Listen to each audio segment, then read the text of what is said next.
and welcome to Getting To Know ACS with Tracy and Jasmine. So today we're doing something a little different. So instead of interviewing people from our programs, we actually have a client who has utilized ACS programs. So today with us we have Melissa Perez, who is currently active duty, correct? Yes, ma'am. And she's going to tell us a little bit about her experience with ACS. So Melissa, firstly, if you want to give us a little background, because like I said, you are active duty. So how did you come across ACS? What did you know about ACS? So just starting out, I knew absolutely nothing. Like I said, I assumed it was just like a place that I could go to for free computer use and free paper. Like I literally, knew nothing. So I have been in service for 11 years, and I'm like starting my transition process to get out. And I had just so happened to be looking through my email. My spouse is also active duty military. And his FRG group had sent out some ACS classes, some resume writing classes, some interview technique classes, all kinds of things that were all offered by Employment Readiness and ACS. And I jumped on it, and it was just kind of definitely life-changing. Oh, life-changing. Yes. We like that, life-changing. No, it was, because I've been in since I was 17. Yeah. So all I know is Army. Right. Like, I've never had to do an interview. I've never had to formally write a resume. Like, I've never had to say, hey, this is what I could do. Like, somebody's always written that for me. Like, right. Here's your last NCOER. Good job. Go on to the next assignment. So I've never really had to apply for a job, to look for a job. So it really, like, opened my eyes. And not only that, saved me from embarrassment. Like, what I would have turned in to employers, they probably would have been like, it's like, girl. Really? Yeah. It's like, we need a reset here. Yeah. Yes. So, yeah, it definitely, like, changed my point of view. So immediately I call ACS, or Employment Readiness. Right. And I asked for the orientation, and they were like, come by tomorrow. And it was like a one-on-one appointment. I kind of gave her what I had. She gave me a little bit of advice and just walked me through everything the program had to offer, and just immediately signed me up for everything. And so there was another woman in the room with me too, and she was kind of in the same boat. She wasn't active duty, but she had never worked before, you know. Okay. So it was like, it's super humbling to just have somebody say, like, hey, it's okay that you don't have that work experience. Like, it's okay. Like, but we're going to help you and get that resume to look right. So you utilized Employment Readiness. I did. So I know if anybody watched the live that we did with the hiring fair, you were actually the person that I spoke to on our live broadcast. So can you tell us a little bit about your experience at the hiring fair, how that went for you? Yes. So I saw that you guys had a hiring fair prep class, and I was like, I don't know what that's about, but obviously I need to be prepared to go there. So I'm going to take the class. And I went. It was so good. Like, I actually had an interview after that class, and it helped me. So Miss Meringue had definitely did a huge portion in that class. And shout out to Meringue. Yes. And, so they're talking about interview techniques. And the 2 interviews that I did before, they were like, do you have any questions for us? I'm like, like deer in the headlights. Yeah, like, isn't it supposed to be the other way around? Then, like, sure enough, ACS is like, hey, here are 100 questions that you can ask your employer for an interview. And I'm like, money, and like, yes. How much am I going to make? Yeah. And, like, these things are rude, I didn't know that. Because, like, military culture is just completely different, Right. You can say, like, obnoxious things, and people are like, we're in the Army, And, like, apparently that's not professional. Right, yeah. That's kind of frowned upon, so. Yeah, so they were, like, really good questions, and it, like, I literally left the prep class, went to an interview, and just felt like, oh my gosh, like, I feel better about this. Like, I'm not as nervous. Like, they're going to Right. say, do you have any questions for me? Yes. Like, Appropriate questions. yes. Can you explain your training program? Or how long is that? And I was just like, wow, those are really good questions. Like, how long would I be in training? Or anything Right. like that. So then I did go to the hiring fair, and I will say in the prep class, they even offered like, hey, if you've got really bad nerves, like, we will help you guys go in there and break that ice with employers and introduce you, or just get you to that right table. And I was like, that Okay. is so great. Like, Yeah. that's awesome, you know, because I feel like that's like that extra step. It's not just like, here's information, good luck. Right. Yeah. You're informed, good luck. It's Right. like, But they're you- actually going to give you yeah. some tools to kind of It was- help you along the way. You Yeah. know? So that's awesome.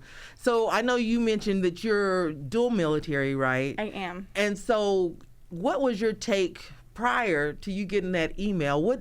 How did you feel about ACS, or did you feel anything about ACS? I didn't feel anything because I just was so like naive. I didn't know. I was uneducated. And you've been in for 11 years. I've been in for 11 years, and it kind of, you do some self-reflecting, like, what kind of leader am I? You know, I'm a sergeant first class, and I'm not sure of every single opportunity out there, of course, but this is kind of huge. Like, there's definitely spouses out there or soldiers that are on their way out, and they're just kind of checking the block with SFL tap. But I'm like, hey, there's other eyes that could get on that resume, like, or there's other resources. Like, Right. every single class that I've been to, it's like, hey, send your resume over to me, like, I'll look it over. Or, hey, if you want to, like, speak to me, this is my contact information. Like, Right. so it was huge for me after I got that email and I started going to the classes, and they're not like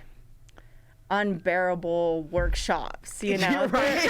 It's not death by No, PowerPoint. Exactly, because I mean, like, some classes are all day long. It's Right. an hour or two workshop. Right. So if a soldier has an appointment, or if your spouse like has that busy schedule, it's still doable. So. Right. And then it's nice because they go into, like, let's say LinkedIn, where maybe you didn't have that at 17, and there's so many rules, right? Yes. Like, it's not, any other social media platform. You can't just do what you want. So it's nice Right. because they offer the class too to Yep. tell you, like, how do you take a picture? What kind of information do you post on there? Yeah, you don't want your Exactly. Facebook profile picture on your LinkedIn. I didn't know what LinkedIn was. Like, I mean, I had heard of LinkedIn, Right. but again, I went to The class. the LinkedIn class, and I was just like, oh my gosh, like, Miss Meringue literally had her phone out, like, yep, let's go through it. This is like the summary. This is, so she went through every single thing, and I was like taking notes in my little notebook, and I felt so much better about it, because I think if I would have you kind of have that stigma or like that mentality, I'm gonna get hired, I'm a veteran.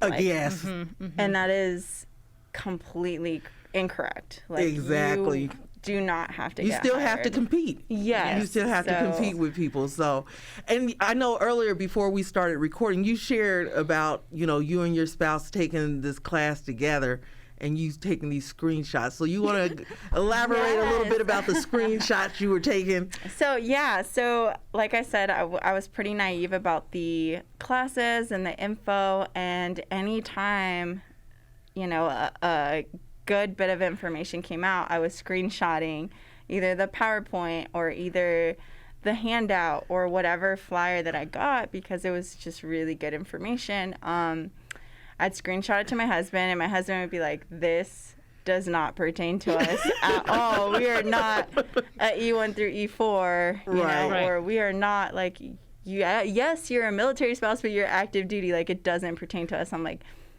honey, use your brain. Like, you have soldiers. Yes. That's it. Send it out, So it automatically was like, oh my gosh, even if it goes in one ear out the other, it's gonna hit home for somebody. And Right. you never know that impact, And so, and especially for a leader, you're a senior NCO, and to be able to share this information with your soldiers so that they don't end up going 11 plus years and never knowing Exactly. about the services that ACS has. And I love that you said, I can go use the computer. Yes. And I'm going to look at a flyer and act like I'm interested.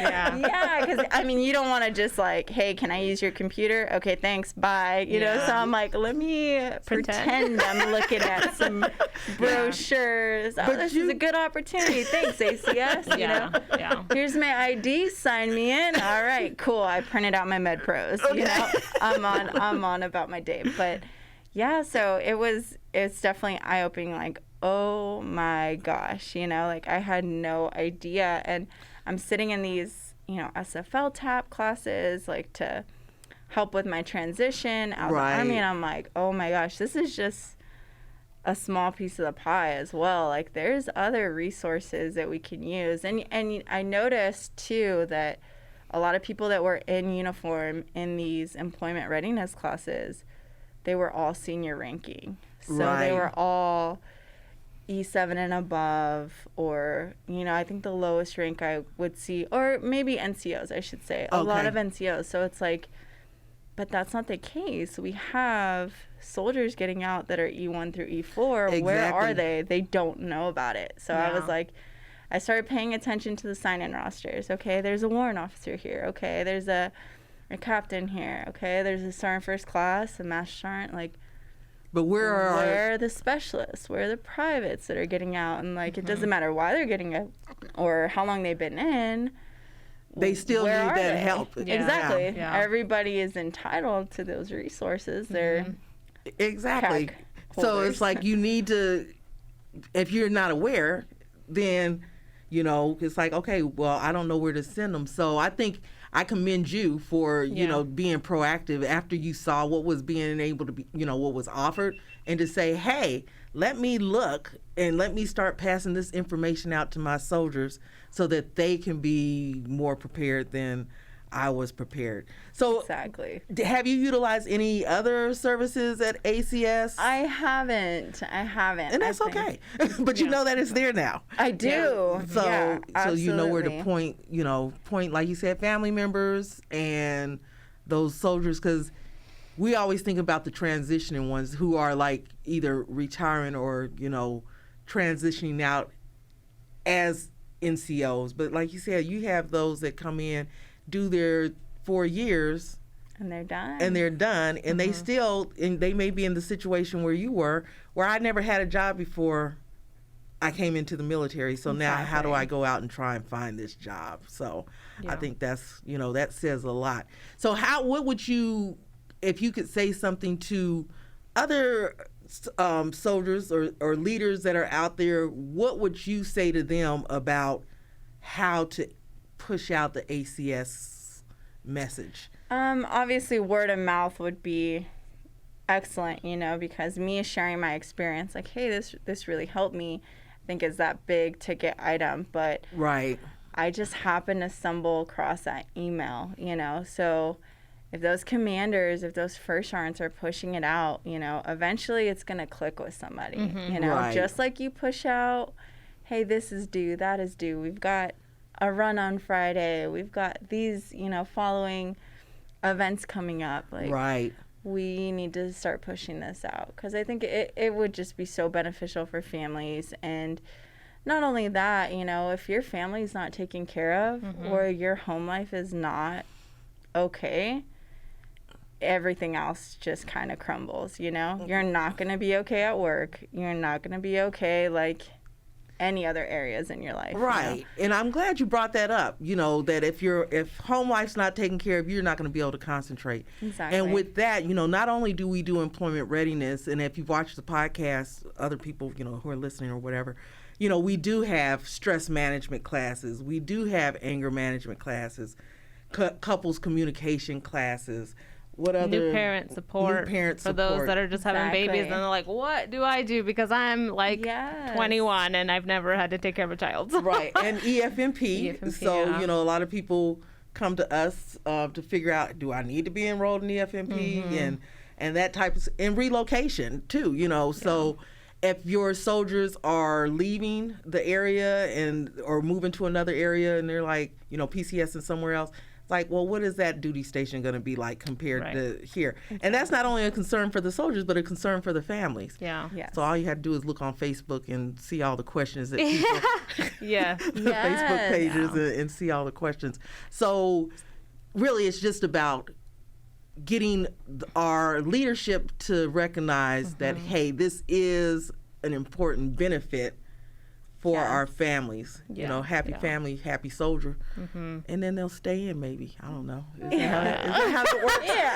Kind of. Maybe. There's a little bit more to that. It's like, it's just a piece of the pie. So going back to the hiring fair, I know you said you spoke to Meringue and they kind of helped you out. So how did it turn out for you? Like, what was your experience? So, I got there and I definitely didn't think that I would be nervous, but I was. Yeah. You know, because some employers are just going to stand there and pass out info. And, hey, if you don't have anything that's going to break that ice or anything that catches their eye, okay, hey, you're just one of the 300, 400 people I'm about to see today, you know?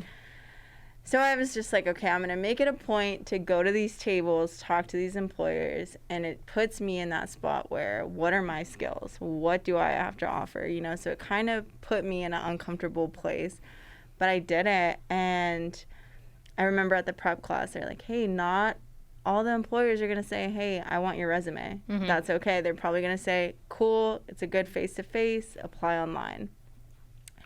I actually like handed out people like my resume to people, and they were really accepting. They were very kind. And I ended up getting like follow-up emails like, hey, we have this position that we, you know, think that you might fit for, and we would love to get like take your application and your resume.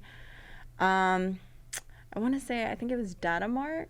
Okay. Yeah, I was there, and I just remember, you know, trying to break that ice, and it was like, I don't think this woman wants to even. Yeah, she's just not interested in anything I'm saying. And I was just like, you know what, can I leave my resume with you? And she's like, well, what kind of job are you looking for? Have you ever done, you know, admin or worked with data? And I was like, well, you know what, I was a drill sergeant in a training room NCO, and I had to deal with 250 you know, packets for trainees, and I would make sure that all of their travel was taken care of. And, you know, I just kind of tried to, I tried to sell myself. And she was like, because I had asked for an entry-level position, you know, because I don't have that outside experience. And she was like, the conversation just went the other way. And she was just like, you know what, I don't think an entry-level position would fit you. She's like, the amount of experience that you do have,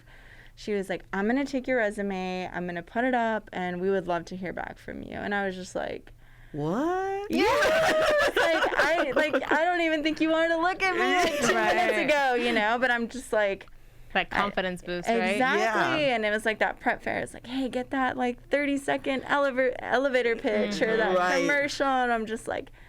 So I'm just trying to sell myself. And I mean, like a lot of the times it did work. And I ended up getting like a couple of like follow-ups, and then even just going through all the classes, like I was able to get job offers, you know, even though you're not ready yet. But I'm not ready yet. So some of them were a lot sooner. You know, you always want to be proactive when getting out of the military. Exactly. And some of them were a lot sooner, but it was just a confidence boost. Like, okay, I think I'm gonna be okay. You know, going out in the big scary world where they don't tell you how to dress, how to, you know, walk, talk, and where to be. And, you know, so everything is so structured in the military. And so it was definitely a great experience at the hiring fair. And that's what kind of just, it's like, wow, I got something out of this. So I went back to the ACS table and I was like, hey, like, I just want to, like, personally thank you guys, because I would have been, oh my gosh, you know. That is awesome. I love that. So, you have any more questions, Jasmine? You have any questions? I don't. Melissa? I don't know. Is there anything else that you want to add, Melissa, before we call this a wrap? No, it's a great program, and I think like the word should be spread. So I'll do my part. Well, thank you so much. And one of the things normally we ask at the end of our podcast, we usually ask, because we're talking to people who work for ACS, we ask them what brings them joy. working for ACS. So I'm just going to put the question out in general. What brings you joy? Because we like to spread positivity. So what brings you joy? I think my number one thing that brings me joy is helping others. Yay. I think that's always been my thing. So it was definitely like the screenshots, the career that I want to be in, everything is revolved in helping others. Mm-hmm. So I think that really just brings me joy. That's awesome. Yeah. You know, when you get out, maybe you can come work at ACS too. Yeah. That'd be awesome. Everybody wants to work at ACS. But anyway, I digress. Is that the word? Yes. Yeah. Okay. So with that being said, again, thank you for taking time to come out and speak with us today. We really appreciate it. And also, you know, your message is going to get out there, and hopefully some other leaders will hear this and start saying, hey, let's really utilize ACS. Right. So thank you so much for being here with us today. And with that being said, this is Tracy and Jasmine. Wait. Okay, that part. We're going to redo this. Okay, it's like, okay, this is Getting to Know ACS with Tracy and Jasmine. Don't forget to subscribe and click that bell, guys. All right. Bye. Bye.